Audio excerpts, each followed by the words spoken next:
Si votre stratégie est basée sur le content marketing, vous allez trouver dans ce podcast 3 outils de Growth Hacker pour pouvoir booster votre production de contenu. Twitter est un formidable outil qui va vous permettre de booster votre visibilité, mais si vous n'avez rien à dire, eh bien ça va être difficile d'être visible auprès des autres. Bonjour, je m'appelle Nicolas, je suis concepteur et développeur de métier, puis en même temps j'endosse la casquette de webmarketer pour plusieurs sites que je gère, et aujourd'hui je vais vous donner 3 outils de Growth Hacker pour booster votre content marketing, et notamment avec Twitter, puisque on est dans le cadre d'un défi 30 jours pour avoir 50 visiteurs en moyenne par jour uniquement avec le trafic de Twitter. Alors, le premier outil est, à mon sens, en fin de compte, si on parle de Twitter, c'est qu'on va l'utiliser directement sur Twitter. C'est-à-dire qu'on va utiliser Twitter pour pouvoir gérer notre premier contenu. Et notamment, on va utiliser ce que l'on appelle les temps forts. Alors, en anglais, l'interface va être Moment, si je me trompe pas. Et pour le coup, Twitter propose un outil qui s'appelle Temps fort. C'est un onglet que vous allez pouvoir retrouver notamment dans votre profil, qui va vous permettre de sélectionner les contenus de votre communauté, et donc d'avoir une suite de contenus issus de votre communauté.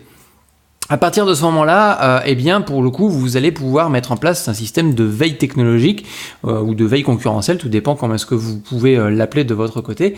Et notamment, pour faire simple, il faut aller dans son profil. Dans le profil, vous allez cliquer sur l'onglet Moment si vous êtes en anglais, ou autrement c'est les temps forts. Et puis vous allez retrouver normalement une interface vide si vous n'en avez pas encore créé. Et dedans, vous allez pouvoir créer sur le bouton Create New Moment, et vous allez configurer tout ça. Alors, il y a plusieurs possibilités, en fin de compte, pour créer des moments, des flux d'actualité bien spécifiques. Vous avez la possibilité de récupérer des contenus issus de personnes que vous suivez, par exemple, mais moi ce qui m'intéresse le plus en fin de compte, c'est de suivre une thématique en particulier, notamment par exemple on pourrait partir sur les mots-clés Growth Hacking, et pour le coup je vais rechercher des tweets à ce niveau-là. Une fois que vous avez configuré tout ça, vous faites publier, et vous avez votre temps fort qui est mis en place. Ça veut dire que vous allez pouvoir retrouver régulièrement de l'actualité à l'intérieur.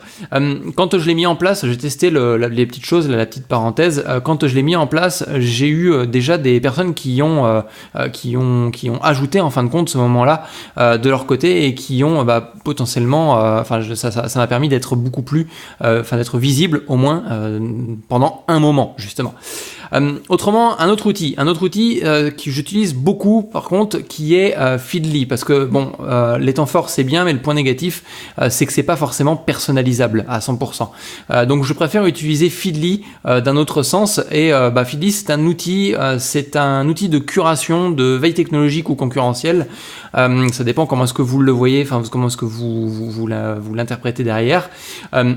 C'est un outil qui va vous permettre, qui est un agrégateur de flux RSS, qui va vous permettre de récupérer du contenu quand vous allez faire votre veille. C'est-à-dire que vous allez arriver sur un site, imaginons devenirgrowthhacker.com, et ça vous intéresse de récupérer tout le flux d'actualité qu'il peut y avoir derrière, tout du moins tous les articles qui vont sortir.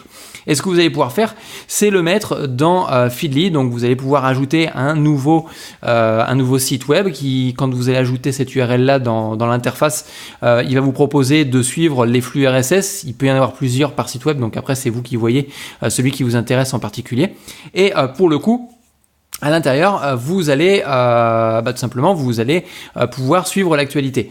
Moi, je l'utilise par exemple dans ma veille matinale, et j'en profite en même temps pour pouvoir retweeter 2-3 actualités qui pourraient être intéressantes, notamment dans mon domaine. Ensuite, un troisième outil, c'est Paper.ly, qui est une solution très intéressante et une alternative en même temps à Google Alert. Alors, il est un peu moins configurable, il y a des petites choses, il y a des points négatifs comme dans tous les outils.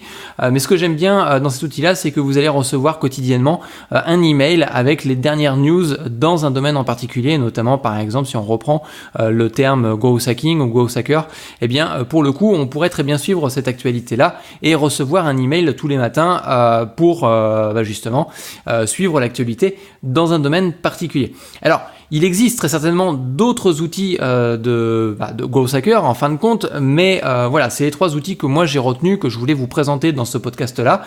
Il y en a certainement d'autres, bien évidemment. Je vous en présenterai d'autres au fur et à mesure, et notamment sur le compte Twitter. Donc si vous voulez en savoir plus, si vous voulez avoir d'autres conseils, eh bien n'hésitez pas à me suivre sur le compte Twitter. Vous allez retrouver un lien qui se trouve juste en dessous de ce podcast. Et sur ce, je vous dis à plus tard dans un prochain podcast. Ciao, bye.